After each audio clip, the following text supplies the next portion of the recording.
Welcome to Film Strip, movie reviews presented by Continuous Play Podcast. These podcasts are spoiler-filled as we discuss the plots, characters, and themes of the films in review. All content used or discussed in these podcast episodes is the property of the respective owners and used under the Fair Use Act, Section 504, C2, Title 17.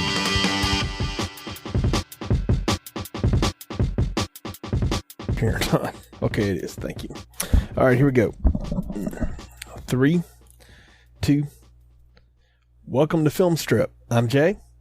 And I'm Nick. And this is our review of Basic Instinct, starring Michael Douglas, Sharon Stone, George Zunza, and Jeanne Tripplehorn. Directed by Paul Verhoeven, released in 1992 in a budget of $49 million, grossed $352 million plus in its run. So, we talked about last time that we were doing these, and that you've never seen Basic Instinct. This is all new to you, right? Yep, I have never seen the movie fully through, seen bits and pieces of it, but we won't get into that. Yeah, first time I've ever seen this, and actually it's kind of funny because this is actually, I think, the first movie we've ever reviewed where one of us has the same name as a character in here, so this is going to be kind of confusing, so talking about it. It could be. I don't know. You ever podcast high on cocaine, Nick? I hope not. So I am right now. I don't know. It might make this experience more interesting. We'll see. We can get into that. But, you know, this is from the mind and pen of Joe Eszterhas, the writer of Flashdance and Jagged Edge and Sliver and Jade and Showgirls. You know, real classy family-oriented films. I've never seen any of those movies. So. I've seen all of them. And they're all equally as bad. You know, the thing is about this guy, 16 films that he's worked on has made over $1 billion, according to his Wikipedia page. So, like it or not, sleazy or not, I kind of liken him to like the cheesy paperback romance novelists. You know, he just wrote like some of the sleaziest, skankiest stuff, and it got put on celluloid and made money. And he wrote this in the 1980s, and it was purchased for $3 million and bounced around forever. And before it ever got made, we talk about that. Are we saying this guy's kind of like the Nicholas Sparks of his time? Nicholas Sparks, if like he was interested in strip clubs, I think is more the way of it. But you know, I didn't see this when it came out though. Like unlike Basic Instinct or unlike Fatal Attraction, my folks did not think this was necessarily a good object lesson. In fact, I don't know if they've ever even seen it. But of course I knew the reputation of it. I think everybody knew about the scene, and we'll get into that. But I saw it in college, having heard about it for a number of years. And yes, there is a sequel, and no, we're not reviewing it at this time.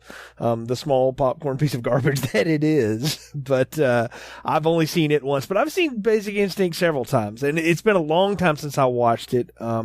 Matter of fact, I think it's been 4 or 5 years since I laid eyes on it before we decided to do it for this review. But I guess we could get into it. It's not too complicated a story, I don't think. I mean, let me lay it out for you here. A beautiful crime novelist, Catherine Trammell, becomes a suspect when she's linked to the brutal death of her rock star boyfriend, who's stabbed to death with an ice pick during sex. Investigated by a homicide detective, Nick Shooter Curran, Catherine seduces him into an intense relationship. That's one way of saying it. Meanwhile, the murder cases become increasingly complicated, and when more seemingly connected deaths occur, and Nick's psychologist and former lover, Beth, appears to be the culprit. Eventually, everything gets blamed on Beth, and Nick shoots her dead. He ends up with Catherine in bed, and we see where she was indeed the killer, but decides to spare him from the ice pick for now, at least. And that's kind of the straightforward version of Basic Instinct. There's certainly a lot more twists and turns in it, but this one isn't real complicated. I mean, it's pretty basic, kind of like our last film, Fatal Attraction. There wasn't a ton to that, and it kind of laid itself out and was pretty easy when it was all said and done. Yeah, I mean, these movies aren't very plot heavy. I mean, there's a lot of kind of back and forth and a lot of, I guess you can call them character moments. But yeah, I mean, the plot is pretty straightforward, even though I kind of had questions though. I mean, they leave a lot up to kind of like your interpretation, I believe, as far as like the outcome and like, who's the killer, who's not the killer. At least that's kind of how I viewed it. I think this is almost kind of like a choose your own story almost in the middle as far as, because it's kind of looks like, there's a lot of red herrings throughout the movie, but I don't know if anything's like sincerely concrete as far as like who killed who and who's involved with who and who gave what information to anybody. I think it's just kind of like you kind of piece it together based on like, just kind of what you see and like, probably like who you relate to in the movie. So, and that's the thing about this one. I find it really hard to relate to anything here. This movie came out in 1992, but my goodness, is it stuck in 1987 or what, man? I mean, like the whole aesthetic, the way it looks, the cheesy ultra 80s noir soundtrack, the overly gratuitous violence and incredibly over gratuitous sex in it. I mean, this movie wants to be in the time it was written in. It just happens to have been shot in the early 90s. Yeah, definitely. I mean, speaking of those sex scenes, my God, it's like, were these people gymnasts? I mean, like, look, it doesn't work like that. No, as anyone will tell you, it does not work like that. That's where cramps come in. Like, my back hurts just thinking about some of that. But, it's meant to titillate and just get you all, hot and bothered. And honestly, it just makes you go, yeah. What's funny to me, like it occurred to me watching this, and I'm sitting there watching this with my wife, and we're going like, well, this is like way steamier than anything 50 Shades had in it. So, and that movie's supposed to be about like steamy S&M sex. So I was like, well, to me, it kind of came off almost like a Skinamax flick. Oh man, yeah, it's like the softest, cheesiest core porn ever, right? It is totally. Yeah, I mean, it's a total. That's the one thing I'll say about the Fatal Attraction love scenes. They were a little intense and wild, but mostly believable. Like you could buy that. This, like, I don't know anybody. I guess if someone really likes water, I guess. I guess that was the one weird piece. I guess, yeah. But I mean, you could mostly buy that. This though is out there, man. And I mean, it starts on one, Nick. That's the thing. This movie wastes no time letting you know, here's what we're here for. It starts with a woman and a man in bed together, writhing. They're full everything. You get it all. You get the moment of climax and then the big twist.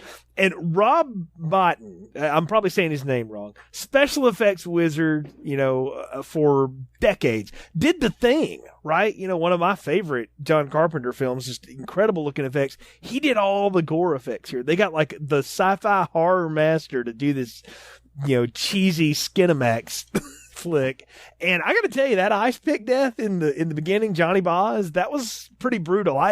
I can honestly say I didn't know what this movie was about when I finally saw it, but I did not expect that right out of the gate. That was brutal killing. Yeah, it was totally unexpected. I mean, you're kind of watching this and you're like, oh, okay. And all of a sudden the ice pick comes out and it's like, oh, she kind of turned it around on him. She's poking him. So I think that's exactly, isn't that one of the cops makes that joke too? I mean, he dies in the moment of pleasure. I guess if there's a way to go, but I mean, stabbed right in the neck and in the chest. He stabs him like 20 something times. I mean, he's brutalized, right? Were they high when they were doing this? Well, it was so just like they talk about it. Yeah, they talk about like being on cocaine. There's traces of cocaine on him and all in the bed. Like this whole movie feels like it's just coked up.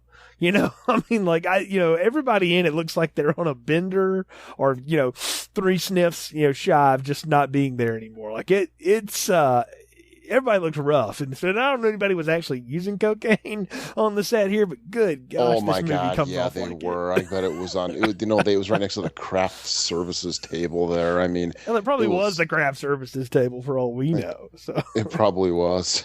The only thing more cocaine that we've reviewed probably is Maximum Overdrive. Yeah, probably. But I mean, just kind of like looking at all the characters in this movie. I mean, we're kind of talking about like, relating to any character in here. I mean, everybody in this movie is just a dirtball. I mean, Yeah. there is not one person that is likable. There's not really one person in here who, I always equate to like, oh, it'd be kind of cool to have a beer with that character. No, I don't like anybody in this movie. They're all despicable people. Not even Gus, the fat, lovable partner of Michael Douglas's Curran. Even he is kind of a rough around the edges fella. Yeah, you get him in a cowboy hat, and it's a gig. Yeah, he gets a little whiskey in him, and it's a little raw with old Gus. But yeah, we'll get into him in a minute though. But let's talk about the cops and everything. Michael Douglas rolls into the scene here. He's in his late 40s, still looking pretty sharp. Got a definite bad fake tan going on there to try to fit in with everybody. And the Curran character is interesting to me because he is total damaged goods. Unlike Dan Gallagher, who was this guy that had everything and then you watched it fall apart, right? This guy has screwed up his career, his life, everything. Like, he has no friends except Gus. Nobody trusts him. Nobody likes him. They make fun of him. They have a derogatory nickname for him. I mean, they call him Shooter because apparently he was coked up on the job and shot 2 tourists in the middle of a drug bust or something like that because they got in the way, or maybe he just forgot who he was supposed to shoot. They never really explained that, but just that, he's also killed like 5 or 6 people on the job. He's just apparently like Cool Hand Luke or something out there. He's just a wild man. It's a Wild West with Curran. And how does this guy have a job? That's what I wanted to know. I'm like, well, I'm sitting here thinking, I'm like, wait a minute. I'm applying 2016 sensibility to this guy, which, obviously doesn't fit because can you imagine like the outrage that our police go through now? Some of it warranted, a lot of it not, for doing their job. So imagine if a guy like this existed today. Oh my stars. It all depends on what color the tourists were. So. Oh, that's sadly true, unfortunately. But yeah. But no, we meet this guy, and he is completely like on the jagged edge, right? Like he's totally strung out. This is the thing in Eszterhas movies. There's always one character, and this movie is just full of them, but there's always at least one character that's kind of right there on the ragged edge. This is like, reminds me of like if Riggs from Lethal Weapon hadn't been allowed to run around and look like a bum all the time, he would have probably been Nick Curran. That you could kind of see this guy being that way. And you're right. He's a total scumbag. Like, I think we're supposed to root for him, but I find it really hard to do so because he is a total jerk. Yeah, there's no one you can root for in this movie. It's kind of like, as the movie goes on and more people die, it's like you don't feel bad for any of these people getting, shot in the head or stabbed with an ice pick in an elevator. I mean, it's just like, yeah, okay, you're done. Okay, move along. We don't have to see your gross face anymore. Yeah, I got to laugh though at the internal affairs guy. I know him best from Seinfeld. Oh, so yes, of course. I was just trying not to laugh every time he talks because I just keep on thinking it's like, hey, why don't you do it, George? Well, I mean, he was saying Nielsen's his name, and he winds up getting killed later. He's got a small part of this. Yeah, but there's internal affairs breathing down his neck. He's forced to go see a therapist. Let's talk about this therapist situation here. How does she have a job? Okay, Jeanne Tripplehorn. Now, I know her. She looks from, good in this movie too. Yeah. I know her from like Waterworld. She was young. She was 28 or 29 when she made this. She was the youngest one of the main cast, at least. Sharon Stone, I think, had just turned 30 or something like that. So she was quite young. Both of the leading ladies here, a decade or more under the leading guy. But no, she's cute. I mean, she's good. But I'm going to tell you, she's a terrible, psychologist. All right. She's supposed to be the police psychologist. She's had an affair with this guy. We already know that. And everybody knows that. Yeah, and everybody knows it and seems to be okay with it. The IA guy is, blackmailing her based on that to get Curran's file so he can sell it to Trammell, who's writing a book, loosely based on it. We'll get into that. And I mean, look, everybody here is so shady. Even the captain is, he seems to be relatively innocent compared to the rest of them, but holy cow, he's not doing anything to rein in his squad. Like this bunch of people, it's amazing that they even function. But yes, how does this woman have a job doing what she's doing? I can't even see where she's providing good therapy to Curran? Like, what good is she doing him besides being a piece on the side? I have no idea. I mean, I don't know much about like, the hypocritical oath and stuff. Well, yeah, you can't sleep with your patients, unlike Hollywood likes you to know. But yeah. Yeah, I don't think it's, she could be sleeping with them and yet trying to like diagnose them and work with internal affairs to make sure this guy's all on the up and up. I mean, I just don't think it works like that. So. No, like unless this is like the most shady police department since like Magnum Force or something like that. I mean, wow, no wonder Dirty Harry went rogue. I mean, really, this bunch in Frisco here is, they're screwed up. I mean, it's bad. It only gets worse. That's the thing. Like the amount of deaths that are directly the fault of the cops in this movie are astounding. Not to mention the serial killer that's at the center of all of this. So it blows my mind. So, but you know what? And the police work. Okay. I mean, after, this guy Boz or whatever the hell his name is gets killed, they, start looking at Sharon Stone's character. They're thinking, okay, well, she was with them and stuff. And this kind of matches the murder in her book. So they bring her in and, they go to her house, and this is where we get the big famous scene of this movie. I mean, we get the leg cross scene here with, of course, Newman staring in. And everything. Before we get to the leg cross, though, let's talk about her introduction real quick because that does set that up. Okay, they go to her house. Well, they go to her downtown house first, and we meet Roxy. Sure. Who is her quote friend. Now that was avant-garde in 1992.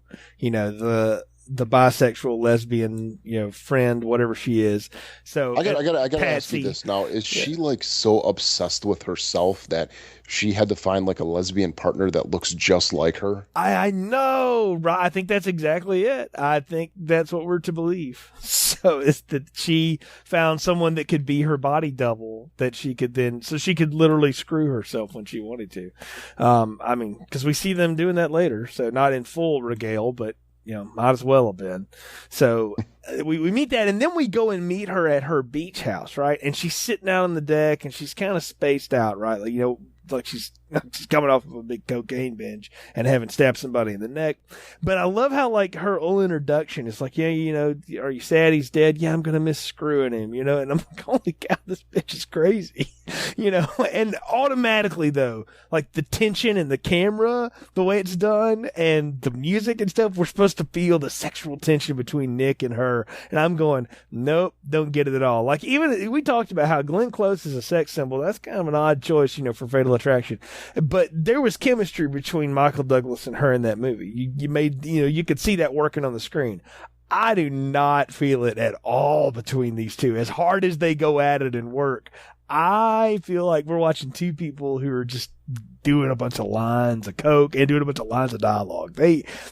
Michael Douglas and Sharon Stone have absolutely no chemistry in this movie. I'm sorry. They just don't. And I honestly don't think they're supposed to. I think it's supposed to be just a big act by her. Because just pure lust? Is that it? No, I think it's just that she's writing her next story and she's picking him and she's going through the motions to kind of get him to basically, I think, we don't really get to see a lot of the book that she's writing based upon him, but I think that she's basically trying to influence him to act out stuff so she could write about it. So I don't think there was really any like attraction there more than just an attraction. Again, she's about herself and that she's just very self-serving and that she sees like, hey, if I can seduce this guy, it's going to help me, he can be my, this is going to be my muse for my book.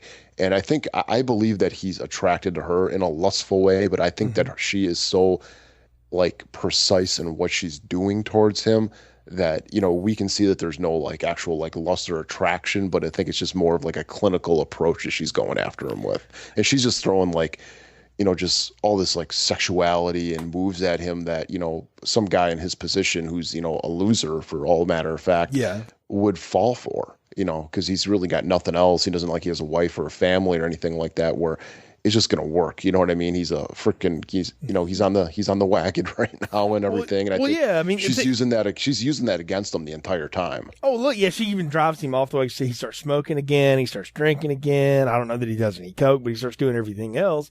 And he just goes out of mind. And what we find out about him is like his downward spiral that is seen off screen and that we've talked about in the movie.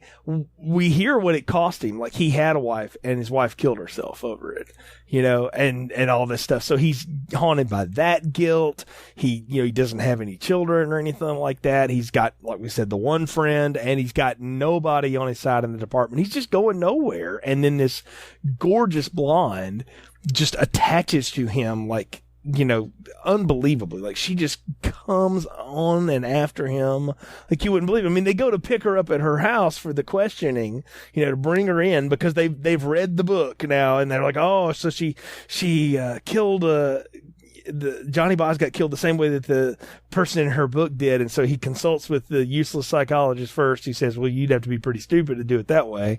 And then they go to get her, and she's like, okay, well, hold on a second. And like openly changes clothes where these guys can see it, just to tantalize him more, just to put that in there. And then we get the big interrogation scene. You're right. Newman's there. And I'm like, don't you need to go steal those frozen embryos from Jurassic Park? That's a few years away, I guess. But, there's that. And they're going after her, but that whole interrogation scene before she starts crossing and uncrossing her legs is ridiculous. I mean, I've watched enough true crime now to know there's no interrogation room that looks like an open.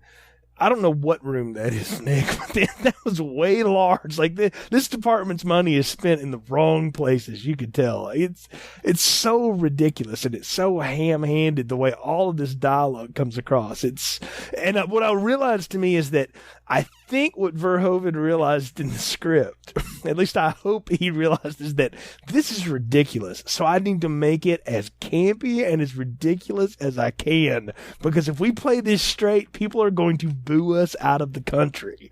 And I have to think he made this as unintentionally hilarious as possible, because that's exactly what this movie is. It is hilarious to watch.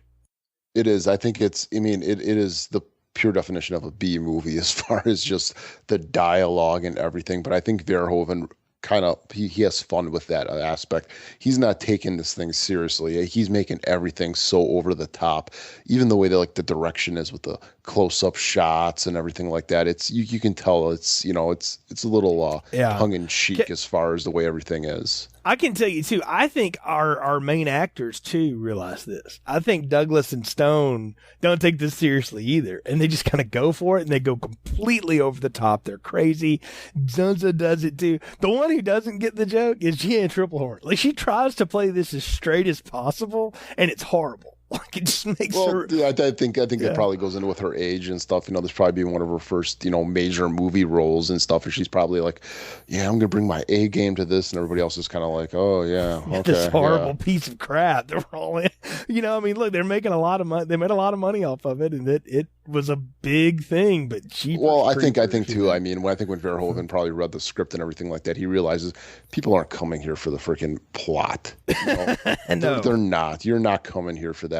This is the quintessential date movie that you would take, your girlfriend out to. You know what I mean? Like I said, it's the 50 Shades before 50 Shades became. It's that movie again. Yeah, I think you're exactly right. It's trash. Yeah. It's trash. Yeah. It's just cinematic trash. That's what it is. Exactly. But the thing is, and this is where the movie really makes me mad, though, is because Verhoeven clearly gets that, but yet he still insists on these elaborate sets and all this weird lighting that he's into, and just doing the craziest things with cameras that you can possibly do when it's meant to be just a simple 2-shot or something like that. He just swings that thing all over the place. It's like being on a dang roller coaster, and I like those for a while, but you can't ride them all day. Like, at some point you got to let your equilibrium get back. And that's the problem is I've never been on cocaine, but this movie feels like you're on a coke binge. Like, it's all up and down, and you just never get any minutes to breathe. And in some ways, the pacing of it works well because of that. But on the other hand, it's a real slog to get through if you're trying to pay any attention to it at all, like we are here trying to review it. Yeah, it's I think the best way to describe it, it's a fever dream movie. Yeah. It's just like it's surreal in so many ways. But okay, so we get into her, with this interrogation, and exactly what the psychiatrist or the shrink was saying is that she's gonna. I mean, it's almost like something out of The Princess Bride, where it's like, oh well, I'd be pretty stupid to kill this person the way I wrote it in the book. But then they're like, but that's the way you'd want us to think that, though. You know what I mean? You already got an alibi built into here, so it's kind of like this. Back and forth where it's like, you can keep on putting argument after argument on top of this. So. Right. It just keeps going on and on and on. And, after this. It's a circular alibi is what it is. Oh, completely. And then that's what starts Nick down this, dark spiral again, because he goes to the bar to hang out with all the cops at the end of the, grand interview, and he starts, drinking again. So Nilsson, the IA guy from Seinfeld, starts giving him hell. And, then there's that. And then him and Beth because they all hang out at the same bar, right? And Beth comes down there to sort of rescue him, and they go back to her place and have really violent something in her apartment. Like she's got to be mad though, man. I mean, she is. She's pissed off at him. She tells him to leave. He ruined her outfit. Well, she's never going to be able to wear that again. How's she going to go home? She can't even put anything back on. It's like scraps of clothing after that this. was her home. They went to her place. I thought they went back to his place. No, it was because they all look the same. So the apartments are exactly identical.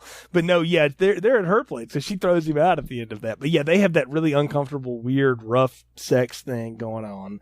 And he starts, getting ready to leave. Yeah, but did they really have sex though? Well, they kind of did. I think the whole aspect of really what it is probably, if we could take the whole Bill Clinton aspect of what that word means, it's probably lasted about 2 seconds. Well, I don't know about Nick's stamina, but I do know that she's not real pleased with the outcome. Let's say that. So, whatever his moment was, I don't think she shared in it, clearly. And who could blame her? Jeepers creepers. I mean, what a nightmare.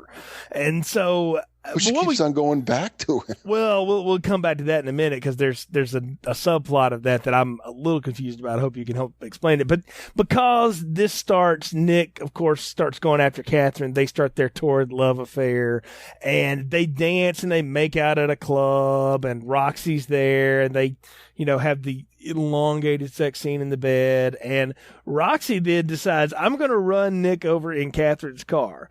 But because they have this great car, chase, which for no reason other than we just needed something to, waste some time and play some really odd music. And I want to ask you about the music, by the way. I have no idea why, but for some reason, Jerry Goldsmith's soundtrack here was reminding me so much of like Predator stuff. It felt like some of the same music cues. It's like he just reused them, and I thought, well, it's like an action movie music set for a noir crime steamy thriller, which is an interesting choice. It is. The music in this movie, I mean, the whole movie is just so over the place with what type of tones it's setting. I mean, between like the camera work, the direction, the lighting, the acting, and then just like these like action beats and everything in the music. I mean, it is all over the place. And I just, like I said, I think this whole movie is just a big cocaine fueled setup. I really do. I think, you're talking about like when we never see him use cocaine in the movie, I think they probably kept on running out by the time the scene actually started, so they couldn't use it. Well, I don't know. I think the character maybe goes down that road again, but we don't see. But we do get the big car crash, right? And Roxy's dead now. And Catherine actually seems legitimately sad about this. And I guess if you're used to screwing yourself, you are sad about this. Even before this, they do the George's boss from Seinfeld gets shot in the head, and of course Michael Douglas's character's there. And then she's off, runs off the road and is dead, and he's there. I'm just thinking, I'm like, how many more times is he going to be at the scene of a murder or a death? Well, they do take his gun. They do take his gun and suspend him after this. So yeah, they at least his captain is wise enough to get him off the beat. Yeah, you think they would probably try to at least bring him in for some official line of questioning. I mean, they do after the one dude gets shot in the head, but come on, after this, I mean, you gotta hold this guy for a little bit and try to find out what the hell's going on. I mean, the internal affairs guy who he got into a fight with ends up dead, and then someone who's obviously connected to Sharon Stone's character ends up dead next to him, and thinking it's like, come on, this is the worst police force in the world. Again, they are terrible. I told you, they are a terrible. I see why Dirty Harry went rogue. And so, I mean, it just went downhill after he left the force at the end of the Deadpool.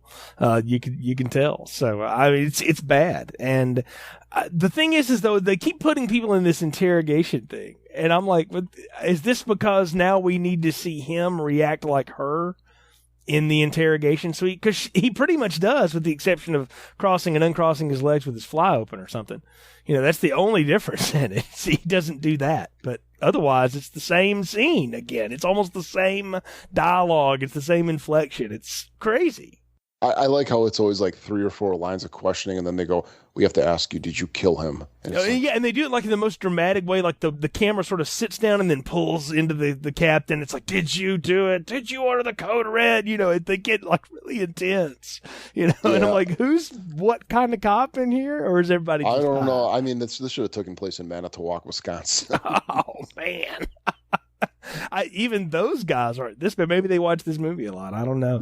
But yeah, I mean, really, it's horrible, right? So he goes to comfort Catherine, who's sad after Roxy's dead, and she gives him this thing, and I'm like, this is a total setup right here, because she talks about, well, I had this one encounter with a girl in college, but then she became obsessed with me, and I, had to like get a restraining order against her and all this stuff. And of course, we're going to find out later that is Beth, the psychologist, who tells it the other way around, that no, Catherine became obsessed with me. And I wanted to ask you, who do you believe in that story? I think Beth became obsessed with her because the way Beth is obsessed with him.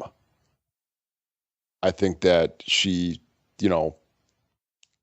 probably latches on to not so great characters and can't let go. I think you're dead on. My wife disagrees with this. She kind of believed Beth that Sharon Stone was the one because she's so manipulative. But I'm like, no, I actually believe Sharon Stone, because the thing about a great liar is that every now and then they tell a good truth. There's they mix in the truth and the lies, so you can't figure it out, and they do it so convincingly. But throughout the movie, we do not see her character at all become attached to anything besides herself and her work. That's an excellent point. Yeah. And he and she is showing, like she is dangerously attached to him, even though he is no good for her. And yeah. I think she's the one. And that's what I took it as. And as we get in later in the movie, that's why I'm thinking, I'm like, is she behind some of these murders or something? I mean, was this really, I don't know. I mean, that's kind of the thing. I think what the answer to that ultimately is that no. But you can believe that, and people would buy that story because she is so dangerously obsessed with him, and she's got a history of it. And Sharon Stone is the ultimate manipulator. Catherine Trammell is like the devil herself. Like, she knows how to play both sides. She set this whole thing up. That's the hardest part of this to believe, is to realize what Catherine Trammell had to go through to set all of this up. It's more convoluted than what the Emperor Palpatine has to go through to set up the prequels. I mean, it's kind of reminding me of Skyfall right now, where it's like everything is just perfectly set up. It is, man. It is convoluted. All right, I'm going to tell you.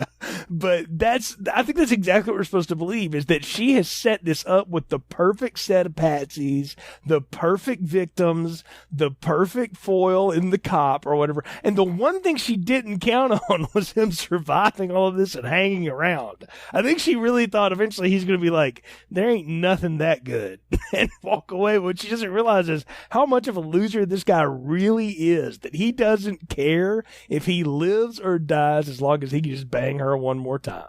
I mean, that seems to be his whole goal in life, the last third of the movie. Because, I mean, he defends her at no end in front of all manner of evidence and still just will not give it up. I mean, I think Gus says something like that magna cum laude Poon has got you all messed up or something like that in the head. It's probably even more crude than that. But I mean, I think he's exactly right. I think whatever she's got, he has got it bad for. And it's amazing when you watch like these movies where the evil person's plot has to go perfectly, and there's always something that screws them up, right? It's usually the genuineness of the heroine, but in this case, the heroine is a complete loser. So there's no way that it's going to go well. It's the perfect plan. I guess so. I mean, it's too perfect, I guess. But yeah, I mean, just kind of looking at it, I mean, if Beth is not the killer, then what was the motivation behind all this? You know, killing all these people, and was it just for the book? I think you've hit it. It's the book. What you learn is you kind of trace back through Catherine Trammell's book history or whatever. She wrote a book about a kid whose parents die in a plane crash, and he does it and gets away with it. Well, what you find out is her parents died in a boating accident years before. Now, she wrote that years later, but that, you can kind of get the sense that was her first kill, right? Was them. And so then after that, her next one was to get the rich rock star and kill him off. That's Johnny Boz. And now the newest book, which she writes in record time, by the way, has covers on it and everything. So either she writes it in record time, or the logical end is she's been planning this for a long time. She bought his file,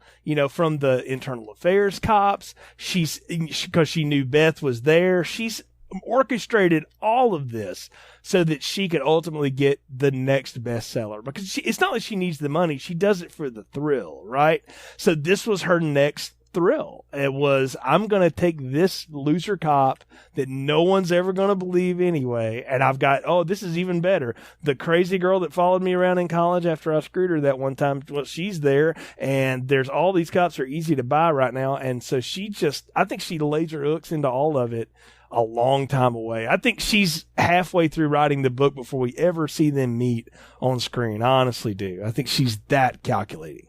Well, maybe it goes back to what your wife believes, that maybe Sharon Stone's character was the one that was obsessed, that maybe she had an obsessive, she was, after the relationship ended, that she was still obsessed with her, and she basically wanted her to die, and that this is all basically a setup to have her get killed, and that she went through the motions of all this to end up having her get killed because, as we get to the last third of the movie, Gus is in the elevator. He's going to go meet with them, and he gets stabbed with an ice pick in the elevator. And then Triplehorn's character ends up to be in the same building. She got called there, or was asked to come there, and that's when Michael Douglas ends up shooting her because she's reaching into her pocket, and he's not stopping, even though he's got a gun aimed at her, and she's still reaching in her pocket, and he ends up shooting her.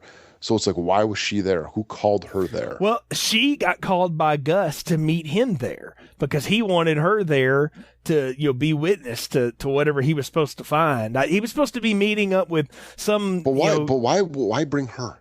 College roommate of something. I don't know. That's the thing I don't understand is why he wanted her there either. But for whatever reason, they both wind up there. Do internal affairs psychologists get asked interrogation or questioning scenes? Well, hold on. She's not off the record. Well, hold on. She's the police psychologist, and I think at this point, Gus's chief concern is he is trying to get his buddy safe, and so he knows this woman will go to bat for him too, but she's going to need proof. But she would not be any type of witness in the court of law because she has a relationship with him, and therefore has a reason to lie. I don't think it's ever going to come to the court of law.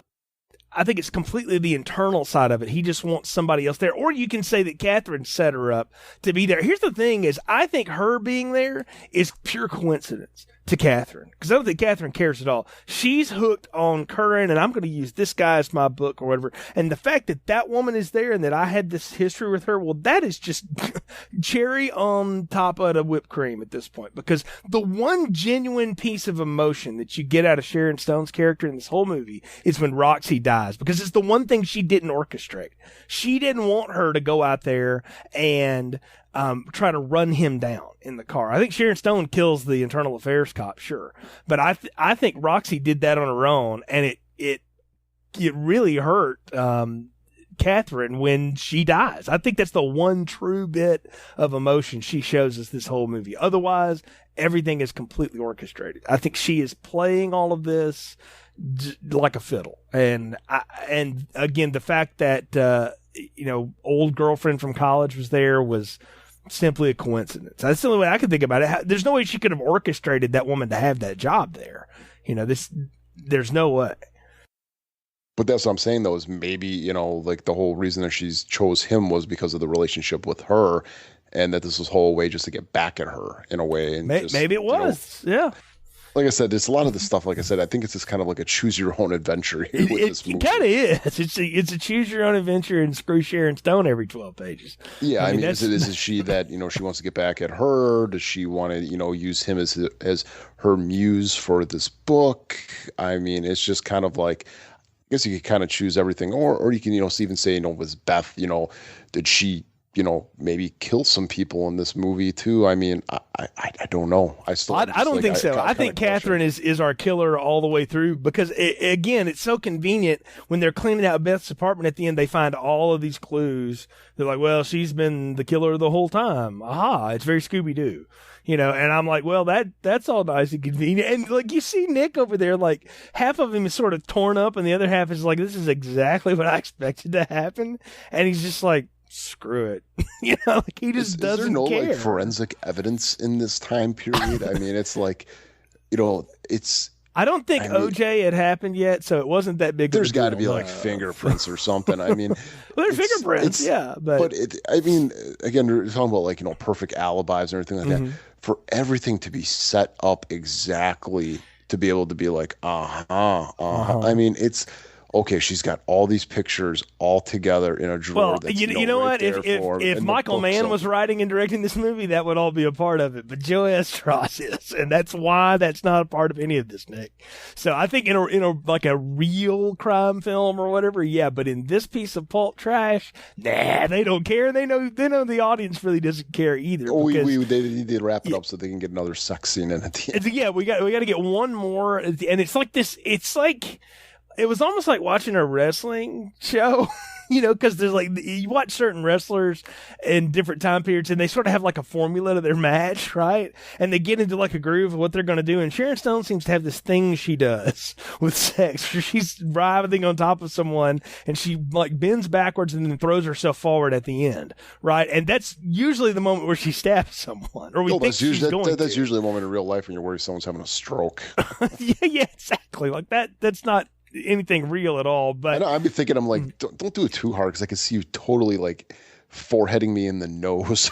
Yeah, that could really like get in badly in so many ways. But beyond bad back by the time she's 40. I'm serious. The woman's she's working out some anger and frustration in that. But anyway, we see her and Nick do this again, and we think for like 2 seconds, did she stab him? Did she stab him? No, she didn't. And then they have this little, semi-cute thing in the bed where he's like, yeah, we'll just, have sex a lot, raise a bunch of kids, and live happily ever after. And she's like, I hate kids. He's like, okay, fine then. Forget the kids. We'll just do the other things. And she is looking at him intently, and then all of a sudden they just wind up in each other's arms, and it's so, cheesy romance novel. Like, it's so bad. And it fades out, and it's a total fake out, because then they come right back, and we pan down to below the bed, and there's the silver ice pick. So she was going to do him. She was going to kill him in the end anyway. And I'm like, boy. That's an expensive ice pick, too. Well, that's what I said. I was like, wait a minute, though. That didn't make any sense, though, because for a woman who's calculated and set all of this up, to kill him now makes no sense, because then you totally draw it to yourself. How are you going to? He doesn't commit suicide by stabbing himself with an ice pick 100 times. Nobody's going to buy that. So it would have been better if she just got up and walked away and slammed the door and just left him there, wanting more. Like, that would have been more of what I thought she would have done as a character. I thought that was really weird. Like, why would she want to kill him now? Like, it's after all of this. I mean, because he's got nothing left. Like, he's completely broken as a man at this point. Well, all he is just her toy. The only reason she'd want to kill him is because in the book she says that he dies. Right? Yeah. He falls for the wrong woman and she kills him. It's fulfilling that book in reality. and then she decides not to for now, at whatever reason, right? So, I think it's only a matter of minutes before she does it, to be honest with you. Well, yeah, and I'll tell you, I don't remember much about Basic Instinct 2 besides it being bad, but I also don't remember them ever mentioning this guy. So I think there may be a drop line somewhere or whatever, but if you think this guy's alive, no way. This dude is dead meat all the way. And I think he's just waiting on it at this point because he's got nothing left. And, that's the funny thing about this movie, though. Again, it tries to give you all these really smart plot twists, but they're really not. Like, if you just think about it for a minute, it's always got to be her. Like, I hear what you're saying about it could be Beth here, it could be this, but really, it never can be. It's Catherine all the way. I'm only saying it could be Beth because just for her to be involved with every single one, it's too much. I mean, it's just it's too convenient. It's too much of a perfect plan. It's too much of coincidences equaling up to, okay, it wasn't a coincidence or wasn't happenstance. It was all part of a plan. I mean, it's so crazy. I mean, it's like mixing like Joker and Silva from freaking, Skyfall and all this together, just as far as just like all this happenstance that just equals up perfect for her. But I don't know. I mean, I think it's just kind of a sloppy screenplay. I think, again, this whole movie was just based upon the fact of, hey, we got the screenplay. Who's the hot girl right now? Oh, Sharon Stone. Okay, let's get her to do this because she'll get naked. I think they went with the titillation. I think you're right. I think, again, they said this is the airport paperback novel, and we're just going to go with it. And this is what they came up with. This is kind of like, the classy porn magazine that you can keep out on your coffee table. I think that's kind of like what this is like, they're thinking like, this is a movie that you can buy in the future and you could have it on your DVD shelf and no one's really going to think much of it. If you have something on there like, Hot Nurses Foe or something like that, people are going to think you're a perv. But this one you could kind of hide and just be like, well, I'm into cinema, I'm into this or something like that. Really, it's like, no, you're not. You're just into watching some, hanky panky on the screen. Yeah, that's a good way of saying it. Well, we're obviously at the point of the podcast where it's time to get final thoughts, recommendations, popcorn ratings. What are yours for Basic Instinct? Medium popcorn for me. It's not a good movie. It's not well acted. I like the direction in here because it's so gonzo crazy as far as what Verhoeven's doing in here. And I'm a big Verhoeven fan. I really liked a lot of his early work and some of his mid-90s work. So it's cool to be able to see another piece of his work. Actually, I think this is the only movie of his I haven't seen, minus probably the ones he's, released in the last, probably post Hollow Man, I think. So, yeah, I mean, it's kind of cool to be able to actually fill this last little movie criteria in for Verhoeven, but it's probably his worst movie. And I mean, of that era, and I think it's worse than Showgirls in that way. I mean, I think Showgirls for me is kind of a guilty pleasure. Maybe we'll get into that one day, but yeah, it's a medium popcorn. It's it's not terrible, but it's not good. It's not a movie I'm gonna revisit. I mean, Christ, we got the internet now. I don't need to revisit this one. So anyway, yeah, medium popcorn for me. You know what? You said a phrase in there that I think is exactly the summation of this movie. And it's guilty pleasure. I think that's what this whole movie is based upon, is the idea of guilty pleasure and not making you feel guilty about it.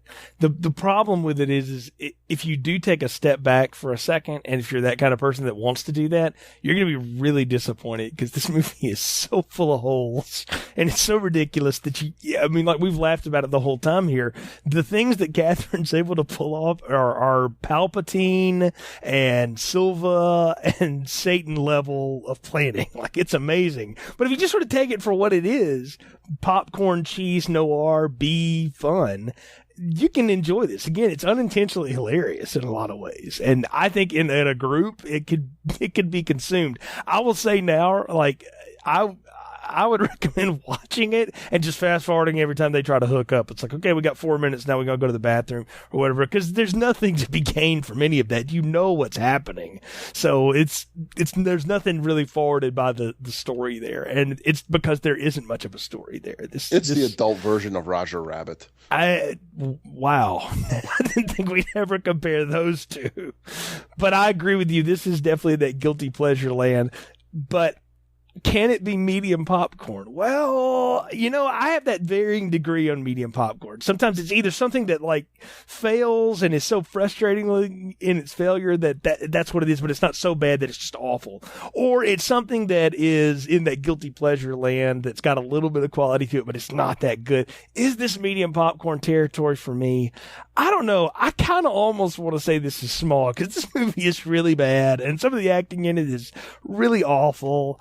But in the end, some of the gore scenes are the gore and the direction and again the campiness of it. I can't sit here and tell you I didn't have fun and laugh at it as I was reviewing it and watching it here. So yeah, I'll give it a medium popcorn as well. But I'll say this right now, like we've done the two Michael Douglas sensual thrillers. We haven't done Disclosure. Maybe we'll get around to that one day. But of the two, there's not even any comparison. People used to say like Basic Instinct will be the next Fatal Attraction. I'm like, only for fucked up people, because there's no way anyone else can relate to this. Like, there was a relatable factor to Fatal Attraction.